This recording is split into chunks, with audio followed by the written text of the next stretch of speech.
அண்மை செய்தி. உட்கட்சி பிரச்சனையால் கட்சி வளர்ச்சி பாதிக்கப்படும் என ஆலோசனை கூட்டத்தில் பாமக மூத்த நிர்வாகிகள் வலியுறுத்தியிருக்கின்றனர். இதை பற்றின மேலும் விவரங்களை எமது செய்தியாளர் ராஜகுமரன் வழங்க கேட்கலாம். ராஜகுமரன், வணக்கம். கூடுதல் விவரங்கள் என்ன பகிரலாம்? இன்று நடைபெற்ற மருத்துவர் ராமதாஸ் மற்றும் அன்புமணி இடையிலான இந்த சந்திப்பில் பல மூத்த தலைவர்கள், பாமகவில் இருக்கக்கூடிய அந்த மூத்த நிர்வாகிகள் தங்களுடைய கருத்துக்களை தெரிவித்திருக்கின்றார்கள்.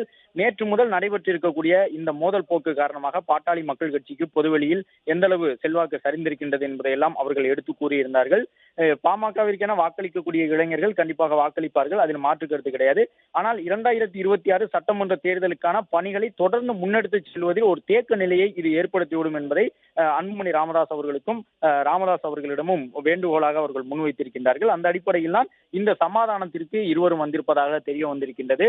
நேற்று ஆவேசமாக வெளியேறி இருந்த அன்புமணி இன்று தைலாபுரம் இல்லத்தில் நடைபெற்ற இந்த சமாதான பேச்சுவார்த்தையில் பங்கேற்று மருத்துவர் ராமதாஸ் அவர்கள் தெரிவித்திருந்த கருத்துக்களை கேட்டுக் கொண்டிருக்கின்றார். மூத்த தலைவர்கள் தெரிவித்த கருத்துக்களை கேட்டுக் கொண்டிருக்கின்றார். தலைவர் என்ற முறையில் தொடர்ந்து சுதந்திரமாக செயல்படுவதற்கு தனக்கு அந்த அனுமதி வழங்கப்பட வேண்டும், உரிமை வழங்கப்பட வேண்டும் என்கின்ற தன்னுடைய ஒரு கருத்தையும் அன்புமணி பதிவு செய்திருக்கின்றார். அந்த கருத்து முழு அளவில் ஏற்கப்பட்டிருக்கின்றது.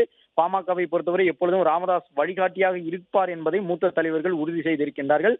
அது மட்டுமல்லாமல் பாமகவின் தலைவர் என்ற முறையில் முழு சுதந்திரத்தோடு செயல்படுவதற்கு மருத்துவர் அன்புமணிக்கு எந்த விதமான தடையும் இல்லை, அவருக்கு ஆதரவாக நாங்கள் எப்போதும் உடன் நிற்போம் என்ற தகவலையும் மூத்த நிர்வாகிகள் அன்புமணியிடம் சொல்லியிருக்கின்றார்கள்.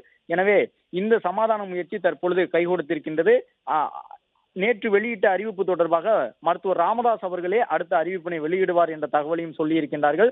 மருத்துவர் ராமதாஸ் நேற்று தன் பொதுக்குழுவில் தான் வெளியிட்டிருந்த அறிவிப்பான முகுந்தன் என்பவர் நியமனம் செய்யப்படுகின்றார் இளைஞரணிக்கு என்ற அறிவிப்பு இன்னும் இருக்கின்றதா அல்லது இளைஞரணி பொறுப்பு காலியாகத்தான் வைக்கப்பட்டிருக்கின்றதா என்பது தொடர்பாக மருத்துவர் ராமதாஸ் அவர்கள் பேசுவதுதான் சரியாக இருக்கும் என்று கருதி அன்புமணி நேரடியாக அந்த செய்தியாளர் சந்திப்பில் பதிலளிக்கவில்லை என்று நிர்வாகிகள் ஒரு நம்பிக்கை தெரிவித்திருக்கின்றார்கள். எனவே பாமக நிறுவனர் மருத்துவர் ராமதாஸ் மூலமாக அது குறித்த தகவல் பதிவு செய்யப்படும் என்பதையும் சொல்லியிருக்கின்றார்கள். அதே நேரம் 2026 சட்டமன்ற தேர்தலுக்கு இன்னும் குறைந்த நாட்களே இருப்பதன் காரணமாக உடனடியாக தேர்தல் பணிகளை தொடங்க வேண்டும் என்றும் கூட்டணி தொடர்பாக முடிவெடுப்பது போன்றவற்றில் மருத்துவர் ராமதாஸ் அவர்களுடைய கருத்துக்களுக்கும் செவிசாய்க்க வேண்டும் என்ற ஒரு வேண்டுகோளையும் மூத்த தலைவர்கள் முன்வைத்திருக்கின்றார்கள். அன்புமணி ராமதாஸ் அதை ஏற்றுக்கொண்டிருக்கின்றார். கூட்டணி என்று வரும்பொழுது மருத்துவர் ராமதாஸ் அவர்கள் சொல்லக்கூடிய கருத்துக்கள் கண்டிப்பாக கேட்கப்பட்டு அதன் பிறகுதான் இறுதி நிலைப்பாடு எடுக்கப்படும் என்ற உறுதியினையும் அன்புமணி வழங்கியிருக்கின்றார். எனவே இன்று நடைபெற்ற இந்த சமாதான கூட்டத்தின் மூலமாக நேற்று பிற்பகல் ஏற்பட்டிருந்த பிரச்சனை இன்று பிற்பகல் முடிவுக்கு வந்திருக்கின்றது.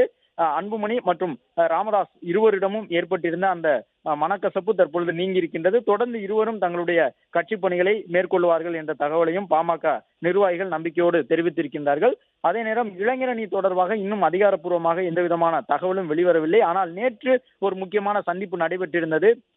இளைஞரணி தலைவராக நியமனம் செய்யப்படுவது குறித்த அறிவிப்பு வெளியிடப்பட்ட பிறகு மருத்துவர் ராமதாஸை முகுந்தன் சந்தித்து பேசியிருந்தார். அந்த சந்திப்பின் பிறகு ஏறக்குறைய 1 மணி நேரத்திற்கு பிறகாக அவர் அங்கிருந்து புறப்பட்டு சென்றிருந்தார். எனவே முகுந்தனை பொறுத்தவரை அவர் அன்புமணி அவர்களுடைய அக்கா மகன் என்ற முறையில் கட்சிக்குள் ஏற்படக்கூடிய குழப்பத்திற்கு தான் காரணமாகிவிடக் கூடாது என்பதில் உறுதியாக இருக்கின்றார். கட்சிக்காக தான் செய்து வரக்கூடிய பணிகளை எந்த விதமான தொய்வும் இல்லாமல் தொடர்ந்து செய்வேன் என்பதையும் மருத்துவர் ராமதாசிடமும் உறுதியளித்திருக்கின்றார். மேலும் அன்புமணியும் இன்று நடைபெற்ற இந்த கூட்டத்தில் முகுந்தனும் தனக்கு உரியவர் தான் என்பதை உறுதி செய்திருக்கின்றார். எனவே அவருடைய எதிர்காலம் கருதியும் தான் இந்த முடிவை எடுப்பதாகத்தான் அன்புமணி சொன்னார். அதாவது கட்சிக்குள் தொடர்ந்து பொறுப்புகள் வழங்கப்பட்டால் அது திராவிட கட்சிகள் மீது வைக்கப்படக்கூடிய விமர்சனத்தை போன்று பாமக மீதும் ஒரு விமர்சனத்தை உருவாக்கிவிடும்.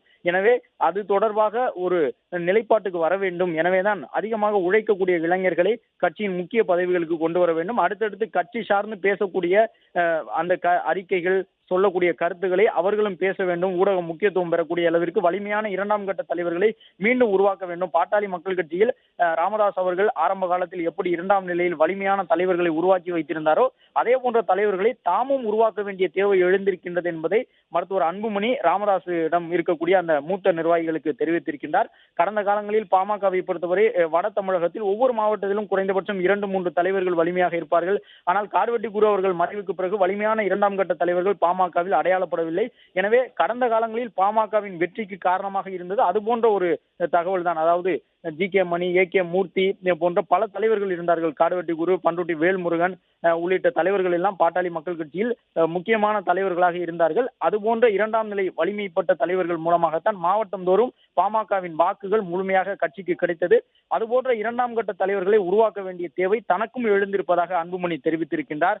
அந்த கருத்தின் உள்ளர்த்தத்தை ராமதாஸ் அவர்களும் ஏற்றுக்கொண்டிருக்கின்றார். அன்புமணியினுடைய கருத்தில் நியாயம் இருப்பதை ராமதாஸ் அவர்கள் உணர்ந்து கொண்டதாக இந்த கூட்டத்தில் பங்கேற்ற பிறகு வெளியில் வந்திருக்கக்கூடிய நிர்வாகிகள் தெரிவித்திருக்கின்றார்கள். எனவே பாட்டாளி மக்கள் கட்சியை பொறுத்தவரை இதற்கு முன்பாக இருந்ததை காட்டிலும் கூடுதல் வேகத்தோடு இந்த பிரச்சனைக்கு பிறகு செயல்படும் என்கின்ற நம்பிக்கையோடு அவர்கள் இருக்கின்றார்கள். தொண்டர்கள் இந்த விவாதம் பொதுக்குழுவில் எழுந்ததை வரவேற்பதாக தற்பொழுது பாமகவின் தொண்டர்கள் கூறக்கூடியதை நாம் பார்க்கின்றோம். இந்த விவாதத்தின் மூலமாகத்தான் தலைவர் பொறுப்பிற்கான முக்கியத்துவம் தெரிய வந்திருக்கின்றது. தலைவர் என்பவர் சுயமாக செயல்பட வேண்டிய தேவை எவ்வளவு இருக்கின்றது என்பதை தெரிய வந்திருக்கின்றது. அதே நேரம் மருத்துவர் ராமதாஸ் அவர்களுக்கு கட்சியினர் வழங்க வேண்டிய முக்கியத்துவம் எந்தளவு அவசியம் என்பதும் தெரிய வந்துள்ளதாக அவர்கள் கூறுகின்றனர். ராஜகுமரன், நீங்கள் தொடர்ந்து இணைப்பிலேயே இருக்கலாம்.